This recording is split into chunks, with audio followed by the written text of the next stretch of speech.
Hey everyone, it's Helen from SMB Deal Hunter. Today we are going to be talking with Iris here about a deal she just closed just over a month ago through the Pro program. Iris acquired an agricultural recruiting company, and it took her about 4 months when she started working with us to close, and she financed the majority of the deal with an SBA loan. So today we're going to touch on what Iris is doing before she bought this business, some of the challenges of the search, and how we were able to help, more details on the business she ultimately acquired, as well as how post-closed acquisition life has been. So let's jump in. Iris, first off, thanks so much for joining me today. I know you're busy with this, with the new business, so really appreciate you hopping on. Yeah, absolutely. Happy to provide a testimonial. Um, Great. Well, first, let's start with just what you were doing, before looking to buy a business and kind of what prompted you to get into business ownership and acquisitions. Yeah, so I professionally I was an engineering manager. I managed teams of software engineers at tech companies. Most recently, I was at Workday, and in February of this year, Workday had a big layoff, and they cut my entire team. Um, and at the time, I also was happened to be 3 months pregnant. Um, and so I had, the pregnancy was something we had planned for years. And, I was going to get 6 months maternity leave.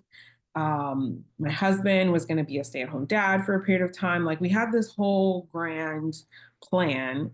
And then the layoff just threw everything threw everything off. And so I had to figure out, okay, do I go back to another, engineering manager position? The market is really tough right now. Um, Even if I do get a position, or by the time I get onboarded, I might be a month or two out from my due date. Am I even going to get maternity leave? Like, there was just so many questions, and so it led me to um, just kind of think about the lifestyle that I wanted and the goals that I had for myself. And I had ultimately wanted to be able to stay at home with my kids. I wanted to be able to travel with my kids.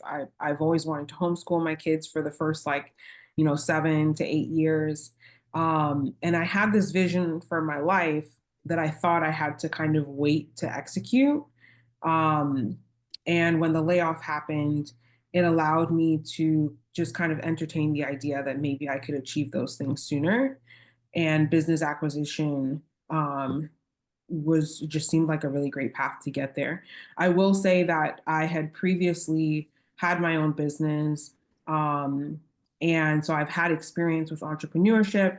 And when my last business failed, I was catching up with a friend of mine who's a private equity investor at one of the big, private equity funds, and um, he had explained to me the concept of business acquisition. And so I had already known about it and already knew that it was something I wanted to do, but I thought it would be maybe 4 or 5 years from now. That makes sense. And did you, since you started a business prior to that, did you ever consider maybe starting a business again? Or, why buy versus start? What was your thinking at the time? Yeah, so I've started maybe 3 different businesses, all of which have failed. The third one was the most had the best run, in that we generated revenue, we raised funding from investors, we had a good little run, but then it ultimately ended up falling apart. And one of the things that I reflected on was that when you're building something from scratch, it takes so much time, money, and sacrifice to get that business to a place where it's actually generating consistent and predictable, reliable revenue, right? And is profitable. And the rates of failure for startups and brand new businesses is just so high, just by the nature of it. And so I thought, okay, like if I can, once I started learning about the benefits of like acquiring a business, I realized that statistically, the chances of success are just way higher. When you acquire something that's already successful, you skip the first, 3, 4, 5 years or whatever of startup hell. um, and and so it just made sense. And it's like if you do something a few times and it doesn't work, you might as well start considering alternatives. Yeah, no, I can definitely relate to that, having probably three plus startup failures myself. So that makes a lot of sense. I'm curious, before joining us, how long had you been searching on your own for a business to buy? What kind of progress had you made? I hadn't done any. I Okay. um I had just been, listening to podcasts here and there. I had subscribed to a few newsletters. So one of them was yours. There's some other folks in the industry whose newsletters I would follow. And I was just kind of paying attention. Um, but I didn't actually start searching at all until I joined the program. I pretty much knew right away once I once I made the decision that I wanted to buy a business, I knew that I needed to execute as quickly as possible. And I knew that if I tried to do it on my own, it was going to take too long. So it made the most sense to just join a program, get as much help as I could, so that I could ideally close on something before my baby came, which wasn't guaranteed, but it ended up working out perfectly. No, I mean timing was impeccable. I'm curious, what was the main reason you chose to kind of really take the leap and commit to our program? Did you consider, getting help from elsewhere? What was kind of going through your head as you were making that decision? Yeah, I had looked at the main other person that I had looked at was Ben Kelly. I know he has a newsletter that I follow. And then Cody Sanchez, I never actually deep dived into her stuff. She just seemed a bit too commercial for me.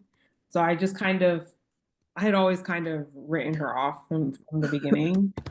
Um, I think that what I really liked about your program is that I I would say it was you. I would say it was kind of um, the main attraction. Your story I thought was a great story. I thought was very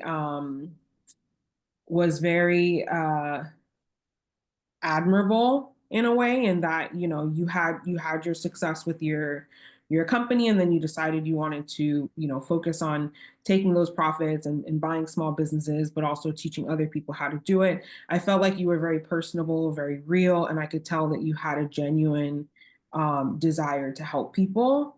And I like the fact that you seem to be a bit like new in the process of helping people, as opposed to like a Cody Sanchez who just seemed so kind of like, I don't know, just like massive influencer, kind of gimmicky. Like I didn't really know if I could trust her. You just seemed more like trustworthy. Um, and then I loved your newsletter and the way in which you kind of broke down all the different deals and gave examples of the deals that people were looking at, or submitting LOIs on and so forth in the community. That was really helpful. And I also love that you had the investor program, because I initially assumed that I would probably need to find an investor to work with. And the fact that you had that program connecting people to investors was really appealing. No, I really appreciate that. I'm curious, as you've now gone through the program, what were some of the biggest values you got? Maybe some of the top three things you got out of it that you found were valuable. Yeah, I think I mean, one, I would say the programming, so the content, all the course material, all the videos and the workshops were really helpful. The meetings, there's two office call meetings per week. I made sure to attend every one or as many as I could. And so I feel like that helped to give me a really clear understanding of what I'm supposed to do, like a step by step what I'm supposed to do. And all the templates and, you guys basically kind of laid out a process that I could follow step by step, um, which was super helpful. And then, however, everyone is different and everyone's goals are different and their perspectives are different. So you have to be able to kind of tweak that process for yourself. Um, and so I loved having access to the advisors who were able to really kind of help me hone in on what would work for me. Um, I would ask a lot of questions in Slack. So, every member gets a Slack channel, and in that Slack channel, you have, a team of advisors where you can, have conversations and ask questions. And I remember posting all the time, and sometimes being worried, like I wonder if I'm asking too many questions. But people were just so helpful, so responsive. Um, so that was really helpful in terms of like there's the kind of template, standard process that you guys provide, but then there's also that customized one-on-one support, which was really helpful. And especially as someone who, because I wasn't working, I was just focused on this full time. So I woke up in from morning till night, I was working on my acquisition. And so having people who could respond to me quickly, I think made a huge difference in terms of helping me like move quickly through this process. So I would say that's number two. Um, Number three was probably when, after I submitted my LOI and I had to go through the diligence process, um, there were a few things that came up that were kind of tricky. And I really needed people that I could speak to and like bounce ideas off of, to figure out like what decisions to make. And Bill, who's one of the advisors, was super, super helpful, super responsive. Yeah, at this point, things are very urgent. So it's like you can't wait, a day or 2 days to, get it, like make decisions. Sometimes you have to move quickly. And so um I think that was really helpful as well, because if you don't make the right decision in some of these situations, it could really, really come back to bite you later. No, that makes a lot of sense. Anything else that we haven't covered that was helpful to you as being part of the program? Um, I think definitely the community. Um, I think people did a good job of connecting with me privately. And so there's a few people that I met with directly, like we just like hopped on a Zoom call and like introduced ourselves.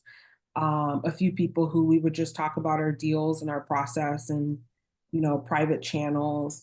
Um, and I think that sense of community really helped, feeling like you're not alone. There are other people who are going through the same thing. They understand. Um, One person in particular, his name is Chris. I don't remember his last name, but we he was working with the same Christian.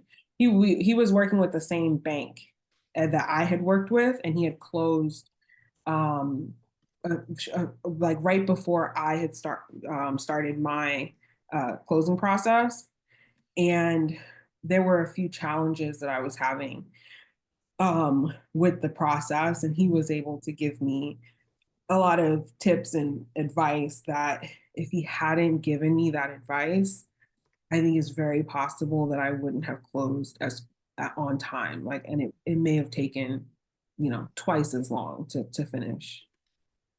No, and Christian is great. I just saw him not too long ago at our New York happy hour. So seems like he's doing really well with his new business as well.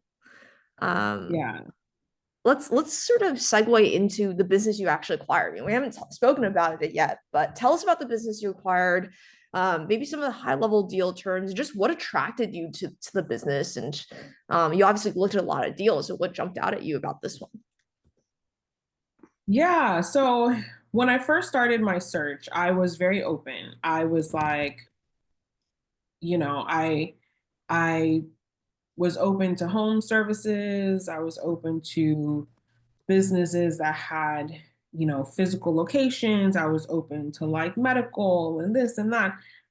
And I slowly over time kept coming back to the same question of, is this business going to suit the lifestyle that I said that I wanted for myself, which was to be able to work from home, to be able to, raise my kids from home, not have to put them in daycare, um, and also having the flexibility to travel because my parents live in Florida, my husband's parents live in Florida too, and so we wanted that flexibility to be able to travel often and for extended periods of time to Florida. And then also knowing that the baby was going to come literally probably a month or two after closing. I needed something where I could have the flexibility to, you know, not have to be, you know, going into an office every day or going into a warehouse or even just simply exposing myself to maybe, fumes and things like that. Like there was one company I looked at that was a t-shirt, that was it was a print shop. So they print apparel and, signs and stuff like that. And I put in an LOI on it and I'd went in and I visited the warehouse and it all looked, it was great in one sense. But then I thought about the fact that I'm literally going to have to probably carry this baby into this warehouse every Right. day. I don't know what I'm going to be exposing her to, even though there's ventilation and stuff in there. And I was just like, I don't know about that. And so I think it's really easy in the beginning to say, oh, I'll just be open. And like, if I find something that is appealing, I'll adjust my kind of initial standards to fit this business because I don't want to let go of this great opportunity. Um, and I had to really find the discipline to not do that and say, no, I have my kind of baseline requirements, expectations, and I need to stick to that. So eventually I realized that the only businesses that made sense were fully remote, fully online, businesses that were either agencies or like e-commerce. And e-commerce, a lot of people were suggesting to stay away from e-commerce, including you. I think were like have been very, like warning people that e-commerce is like very risky. So I landed on agencies. Um, that really allowed me to strip out a lot of noise. Um, and I'll also say, oh, one of the things that helped me make that decision was one of the office hour calls. And this is why I tell people to attend every single call, even if you're just listening, attend the call. I don't care if you're shopping supermarket at the supermarket, walking your dog, whatever, like just listen to the call.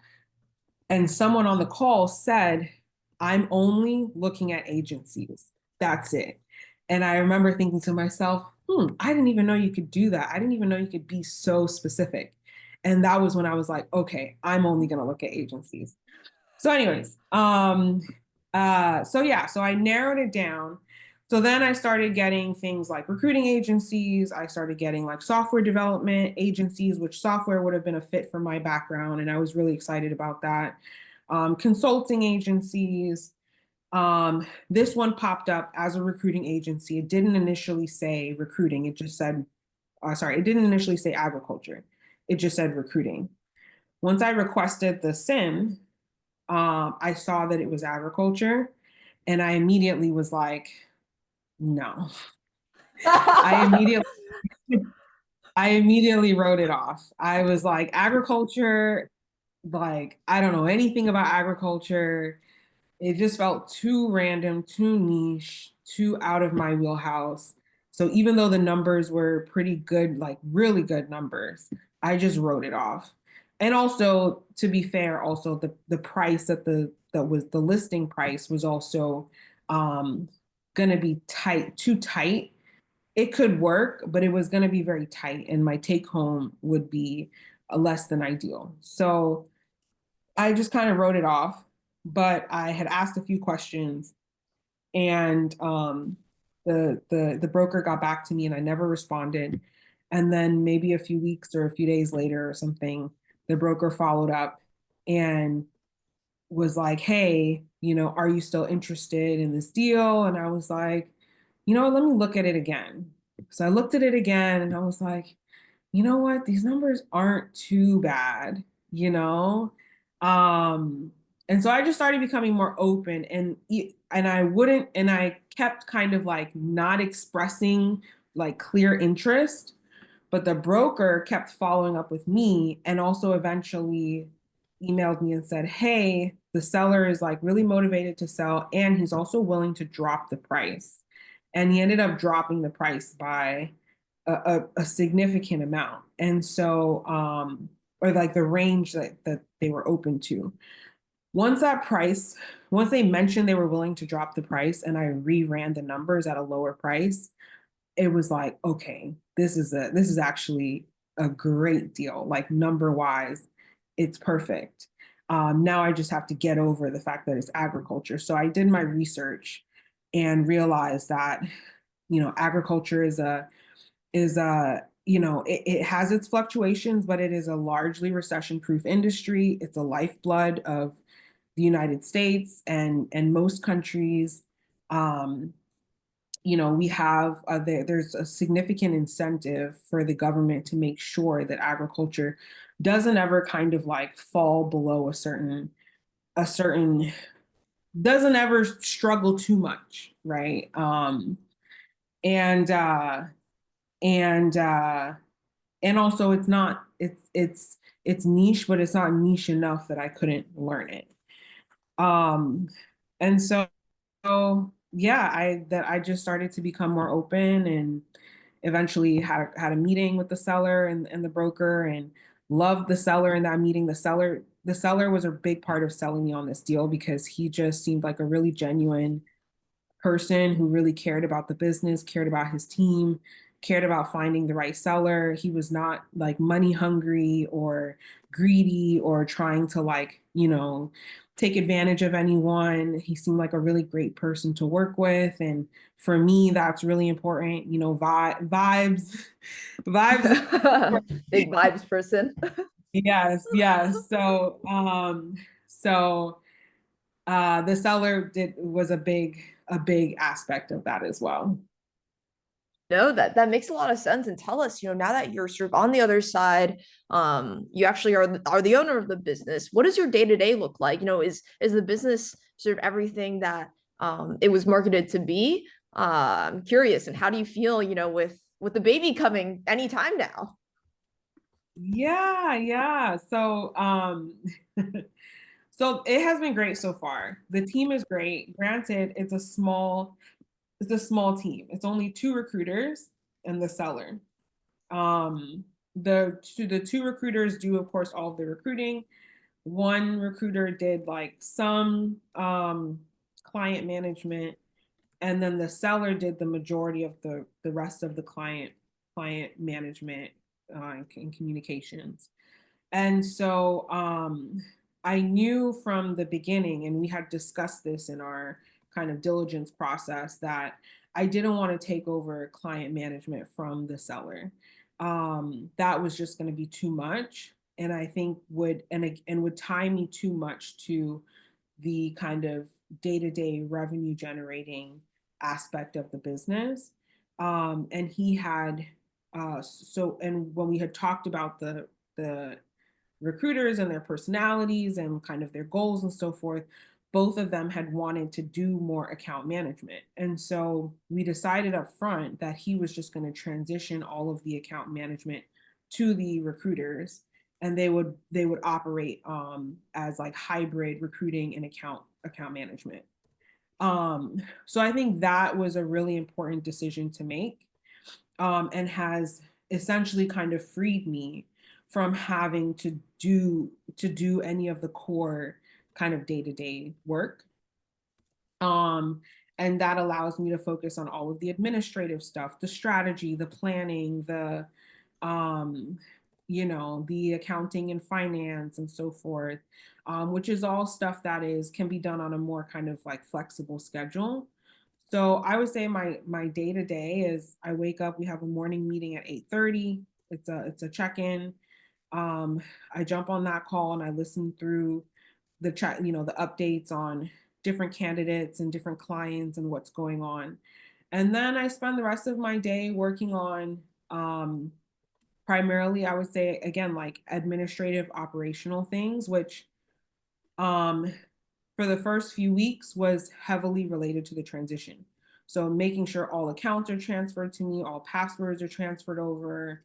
Um, some things that you would think would be quick, like transferring over the phone plan. All of our employees have company phones. You would think transferring the phone plan would take, maybe 30 minutes. When I tell you, I probably spent a good 30 hours, 40 hours on the phone with Verizon trying to do this transfer. It was a headache. Things like that you just, you underestimate how tedious it can be. We ended up switching from Outlook to Gmail, so that was a whole process as well. And transferring all of the emails over. Um, uh, what else? Learning how to do like invoices. Um, we as a part of the deal, the deal included all accounts receivable and all future invoices. And the business is set up so that customers pay, instead of paying like one large placement fee, they can pay over 3 to 6 months. And so there's like a lot of invoices that have to be created. And so learning that process and how to do that, we do weekly commission checks. So learning how to do that. Um, and then now that most of the logistical stuff is done, it's really about, implementing like improvements to our processes. So the big thing I'm working on right now is our CRM slash ATS. For those who don't know, ATS is applicant tracking system. That's what recruiters use to manage and track, candidates and jobs and so forth. And then a CRM is for managing customers. So in the recruiting world, typically you have software that's a mixture of both. And the one that we currently use is very kind of old and clunky and outdated and has very limited features. And so I did a lot of research on kind of the newer options that are out there that have AI and automations and other features integrated. Had to figure out which was the one that I wanted to use. And then now I'm trying to figure out we selected the one that we want to use, and I'm trying to figure out how to actually use it. So I set up a free trial account and I'm going through the process of like recruiting for a position and using that tool as I recruit to figure out, okay, how does this thing work? So when it's time to do the transition, I can create very clear instructions and training and whatnot for the team to transition over without it being too,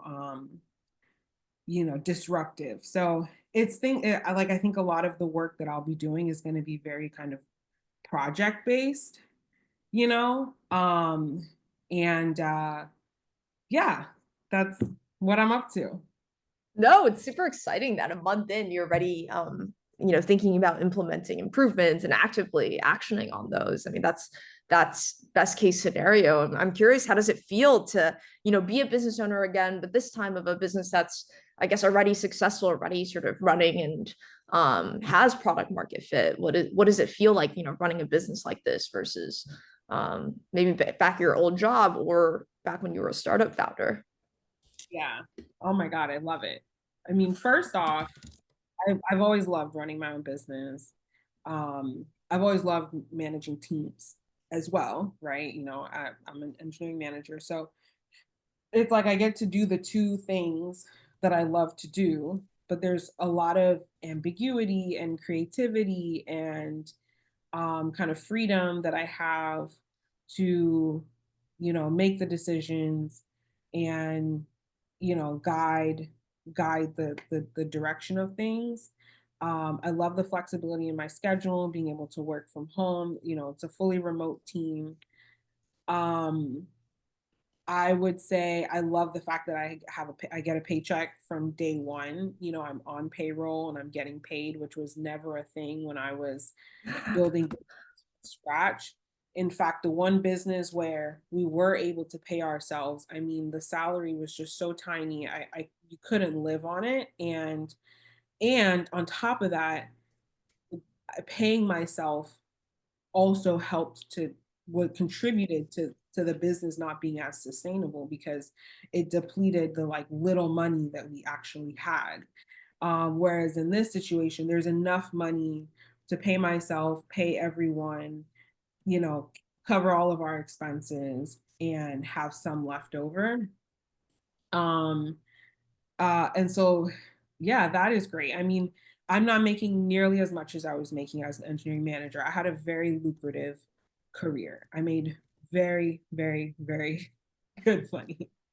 So that has been a sacrifice, um, in a sense. However, I know that in the long run, I will be able to make more, and my exit will ultimately be, I think, way more profitable than whatever my workday stocks, would have been worth. No, that's exciting that you believe in the future of the business, and that's super exciting. And I want to be sensitive of time, Iris. I know we've gone way over, but last question for you. Just going back to being part of the program. For those maybe watching this right now who maybe just started their journey, they're still maybe trying to figure this out on their own, unsure about maybe joining us and joining the pro program. What do you have to say to them? Yeah, I think that one of the things that I find the most kind of, I think that people sometimes can be very illogical when they think about the um, making a decision to join a program like this, and they might be focused on the fact that you have to pay a fee, and that fee is not cheap, right? Um, but if you're going to be dropping 100, 200, 300, 400, $500,000 on a down payment for a business, then the fee to do the program is literally inconsequential relative to what you're actually going to be paying, for the acquisition.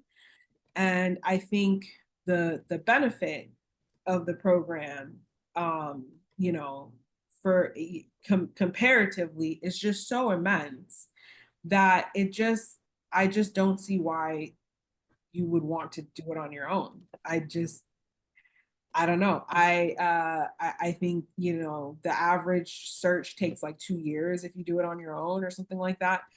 I know someone personally who had been searching for like two years, just closed the other day. But when I got laid off, we had a meeting. We met to kind of catch up. And he was telling me, yeah, I've been searching for a business for the last 2 years, and we've had all these like, challenges and so forth. And after that call, I decided to, do my own search and sign up for this program. And I closed on a business. Literally, I closed on a business, and I think in 4 months, and I think right after I closed on my business, he closed on a business. But it took him essentially 2.5 years, and it took me 4 months.